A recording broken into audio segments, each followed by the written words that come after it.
بسم الله الرحمن الرحيم. الحمد لله الذي أنزل على عبده الكتاب ولم يجعل له عوجا قيما لينذر بأسا شديدا من لدنه ويبشر المؤمنين الذين يعملون الصالحات أن لهم أجرا حسنا ماكثين فيه أبدا وينذر الذين قالوا اتخذ الله ولدا ما لهم به من علم ولا لآبائهم كبرت كلمة تخرج من أفواههم إن يقولون إلا كذبا فلعلك باخع نفسك على آثارهم إن لم يؤمنوا بهذا الحديث أسفا إنا جعلنا ما على الأرض زينة لها لنبلوهم أيهم أحسن عملا وإنا لجاعلون ما عليها صعيدا جرزا أم حسبت أن أصحاب الكهف والرقيم كانوا من آياتنا عجبا إذ أوى الفتية إلى الكهف فقالوا ربنا آتنا من لدنك رحمة وهيئ لنا من أمرنا رشدا فضربنا على آذانهم في الكهف سنين عددا ثم بعثناهم لنعلم أي الحزبين أحصى لما لبثوا أمدا نحن نقص عليك نبأهم بالحق إنهم فتية آمنوا بربهم وزدناهم هدى وربطنا على قلوبهم إذ قاموا فقالوا ربنا رب السماوات والأرض لن ندعو من دونه إلها لقد قلنا إذا شططا هؤلاء قوم اتخذوا من دونه آلهة لولا يأتون عليهم بسلطان بين فمن أظلم ممن افترى على الله كذبا وإذ اعتزلتموهم وما يعبدون إلا الله فأووا إلى الكهف ينشر لكم ربكم من رحمته ويهيئ لكم من أمركم مرفقا وترى الشمس إذا طلعت تزاور عن كهفهم ذات اليمين وإذا غربت تقرضهم ذات الشمال وهم في فجوة منه ذلك من آيات الله من يهد الله فهو المهتد ومن يضلل فلن تجد له وليا مرشدا وتحسبهم أيقاظا وهم رقود ونقلبهم ذات اليمين وذات الشمال وكلبهم باسط ذراعيه بالوصيد لو اطلعت عليهم لوليت منهم فرارا ولملئت منهم رعبا وكذلك بعثناهم ليتساءلوا بينهم قال قائل منهم كم لبثتم قالوا لبثنا يوما أو بعض يوم قالوا ربكم أعلم بما لبثتم فابعثوا أحدكم بورقكم هذه إلى المدينة فلينظر أيها أزكى طعاما فليأتكم برزق منه وليتلطف ولا يشعرن بكم أحدا إنهم إن يظهروا عليكم يرجموكم أو يعيدوكم في ملتهم ولن تفلحوا إذا أبدا وكذلك أعثرنا عليهم ليعلموا أن وعد الله حق وأن الساعة لا ريب فيها إذ يتنازعون بينهم أمرهم فقالوا ابنوا عليهم بنيانا ربهم أعلم بهم قال الذين غلبوا على أمرهم لنتخذن عليهم مسجدا سيقولون ثلاثة رابعهم كلبهم ويقولون خمسة سادسهم كلبهم رجما بالغيب ويقولون سبعة وثامنهم كلبهم قل ربي أعلم بعدتهم ما يعلمهم إلا قليل فلا تمار فيهم إلا مراء ظاهرا ولا تستفت فيهم منهم أحدا ولا تقولن لشيء إني فاعل ذلك غدا إلا أن يشاء الله واذكر ربك إذا نسيت وقل عسى أن يهديني ربي لأقرب من هذا رشدا ولبثوا في كهفهم 300 سنين وازدادوا 9 قل الله أعلم بما لبثوا له غيب السماوات والأرض أبصر به وأسمع ما لهم من دونه من ولي ولا يشرك في حكمه أحدا واتل ما أوحي إليك من كتاب ربك لا مبدل لكلماته ولن تجد من دونه ملتحدا واصبر نفسك مع الذين يدعون ربهم بالغداة والعشي يريدون وجهه ولا تعد عيناك عنهم تريد زينة الحياة الدنيا ولا تطع من أغفلنا قلبه عن ذكرنا واتبع هواه وكان أمره فرطا وقل الحق من ربكم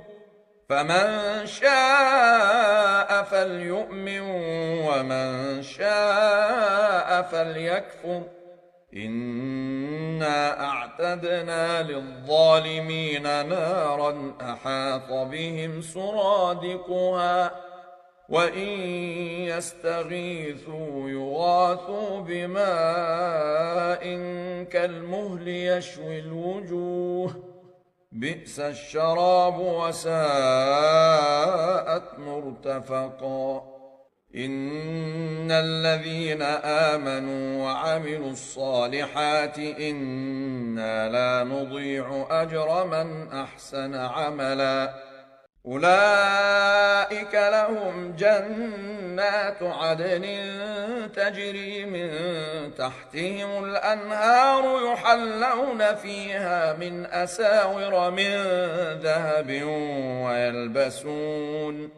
ويلبسون ثيابا خضرا من سندس واستبرق متكئين فيها على الأرائك نعم الثواب وحسنت مرتفقا واضرب لهم مثل الرجلين جعلنا لأحدهما جنتين من أعناب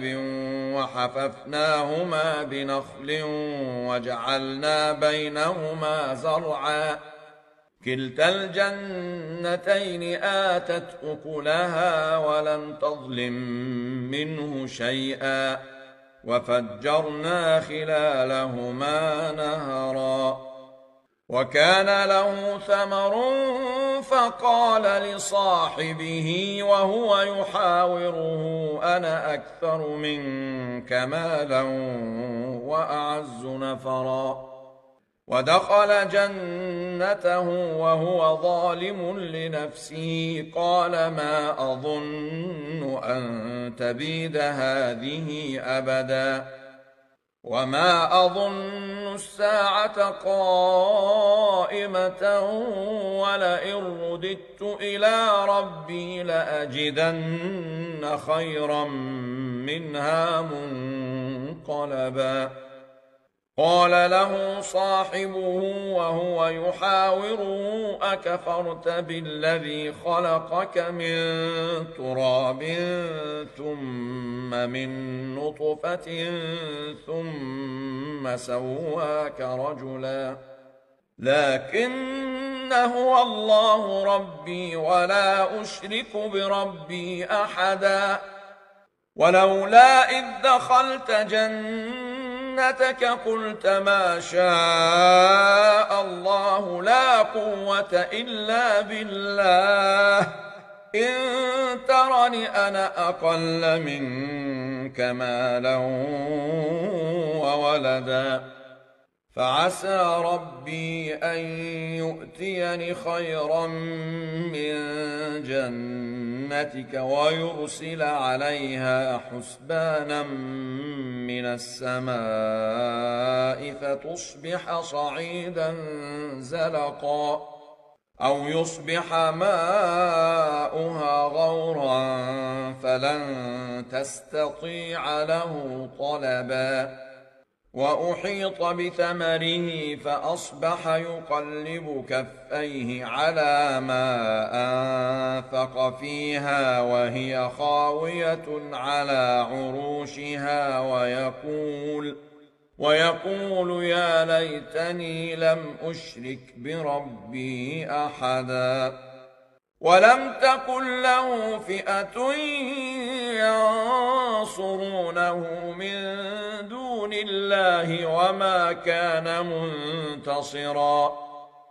هنالك الولاية لله الحق هو خير ثوابا وخير عقبا واضرب لهم مثل الحياة الدنيا كماء إن أنزلناه من السماء فاختلط به نبات الأرض فأصبح هشيما تذروه الرياح وكان الله على كل شيء مقتدرا المال والبنون زينة الحياة الدنيا والباقيات الصالحات خير عند ربك ثوابا وخير أملا ويوم نسير الجبال وترى الأرض بارزة وحشرناهم فلم نغادر منهم أحدا وعرضوا على ربك صفا لقد جئتمونا كما خلقناكم أول مرة بل زعمتم أن لن نجعل لكم موعدا ووضع الكتاب فترى المجرمين مشفقين مما فيه ويقولون يا ويلتنا ما لهذا الكتاب لا يغادر صغيرة ولا كبيرة إلا أحصاها ووجدوا ما عملوا حاضرا ولا يظلم ربك أحدا وإذ قلنا للملائكة اسجدوا لآدم فسجدوا إلا إبليس كان من الجن ففسق عن أمر ربه أفتتخذونه وذريته أولياء من دوني وهم لكم عدو بئس للظالمين بدلا ما أشهدتهم خلق السماوات والأرض ولا خلق أنفسهم وما كنت متخذ المضلين عضدا ويوم يقول نادوا شركائي الذين زعمتم فدعوهم فلم يستجيبوا لهم وجعلنا بينهم موبقا ورأى المجرمون النار فظنوا أنهم مواقعوها ولم يجدوا عنها مصرفا ولقد صرفنا في هذا القرآن للناس من كل مثل وكان الإنسان أكثر شيء جدلا وما منع الناس أن يؤمنوا إذ جاءهم الهدى ويستغفروا ربهم إلا أن تأتيهم سنة الأولين أو يأتيهم العذاب قبلا وما نرسل المرسلين إلا مبشرين ومنذرين ويجادل الذين كفروا بالباطل ليدحضوا به الحق واتخذوا آياتي وما أنذروا هزوا ومن أظلم ممن ذكر بآيات ربه فأعرض عنها ونسي ما قدمت يداه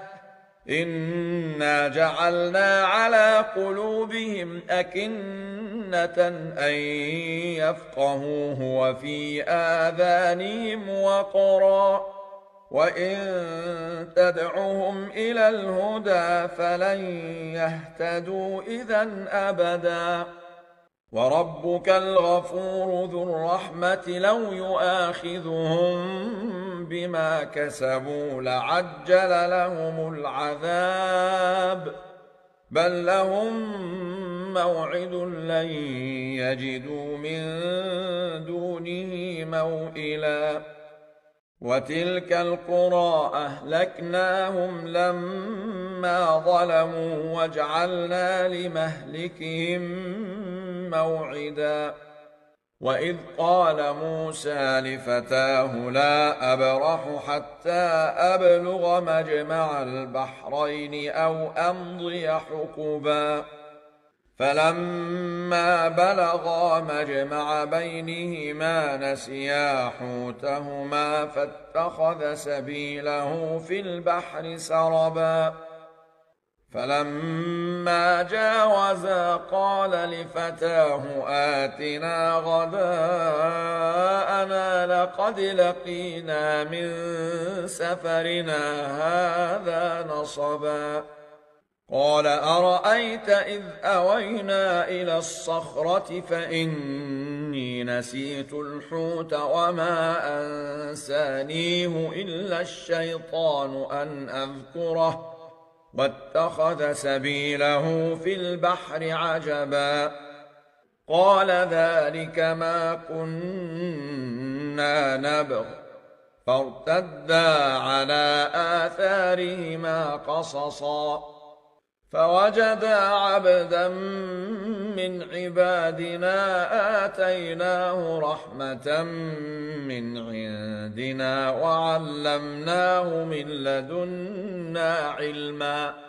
قال له موسى هل أتبعك على أن تعلمني مما علمت رشدا قال إنك لن تستطيع معي صبرا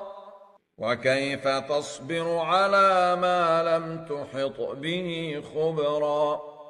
قال ستجدني إن شاء الله صابرا ولا أعصي لك أمرا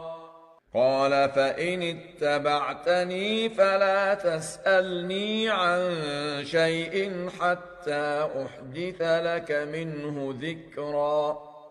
فانطلقا حتى إذا ركبا في السفينة خرقها قال أخرقتها لتغرق أهلها لقد جئت شيئا إمرا قال ألم أقل إنك لن تستطيع معي صبرا قال لا تؤاخذني بما نسيت ولا ترهقني من أمري عسرا فانطلقا حتى إذا لقيا غلاما فقتله قال أقتلت نفسا زكية بغير نفس لقد جئت شيئا نكرا قال ألم أقل لك إنك لن تستطيع معي صبرا قال إن سألتك عن شيء بعدها فلا تصاحبني قد بلغت من لدني عذرا فانطلقا حتى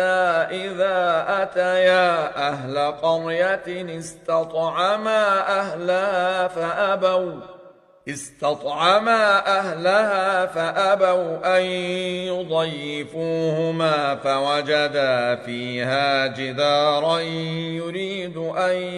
ينقض فأقامه قال لو شئت لاتخذت عليه أجرا قال هذا فراق بيني وبينك سأنبئك بتأويل ما لم تستطع عليه صبرا أما السفينة فكانت لمساكين يعملون في البحر فأردت أن أعيبها وكان وراءهم ملك يأخذ كل سفينة غصبا وأما الغلام فكان أبواه مؤمنين فخشينا أن يرهقهما طغيانا وكفرا فأردنا أن يبدلهما ربهما خيرا منه زكاة وأقرب رحما وأما الجدار فكان لغلامين يتيمين في المدينة وكان تحته كنز لهما وكان أبوهما صالحا فأراد ربك أن يبلغا أشدهما ويستخرجا كنزهما رحمة من ربك وما فعلته عن أمري ذلك تأويل ما لم تسطع عليه صبرا ويسألونك عن ذي القرنين قل سأتلو عليكم منه ذكرا إنا مكنا له في الأرض وآتيناه من كل شيء سببا فأتبع سببا حتى إذا بلغ مغرب الشمس وجدها تغرب في عين حمئة ووجد عندها قوما قلنا يا ذا القرنين إما أن تعذب وإما أن تتخذ فيهم حسنا قال أما من ظلم فسوف نعذبه ثم يرد إلى ربه فيعذبه عذابا ذكرا. وأما من آمن وعمل صالحا فله جزاء الحسنى وسنقول له من أمرنا يسرا. ثم أتبع سببا حتى إذا بلغ مطلع الشمس وجدها تطلع على قوم لم نجعل لهم من دونها سترا. كذلك وقد أحطنا بما لديه خبرا. ثم أتبع سببا حتى إذا بلغ بين السدين وجد من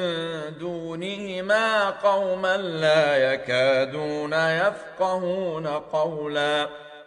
قالوا يا ذا القرنين إن يأجوج ومأجوج مفسدون في الأرض فهل نجعل لك خرجا على أن